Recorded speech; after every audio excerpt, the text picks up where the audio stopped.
વીરાની જાનમાં ચાલે અમે અમારા વીરાની જાનમાં જઈએ છીએ. મારો ખાસ મિત્ર થાય આમ તો. મારો ને પહેલા આમનો હતો, પછી મારો બની ગયો. ભાઈબંધ એટલે આપણો ભાઈબંધ. જાનમાં આવી ગયા, ફોટોગ્રાફી ચાલુ અમારી. બંકાની ફૂલ બાકા ચેકી, ફૂલ જાનમાં બૂમ.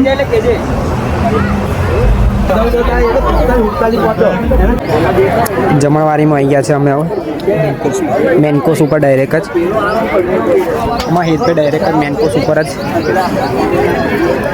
જમણવારીમાં બધું છે. રોટલી છે, પનીરનું ઊંધિયું, સમોસા, સલાડ, શું બાસુંદી પણ છે.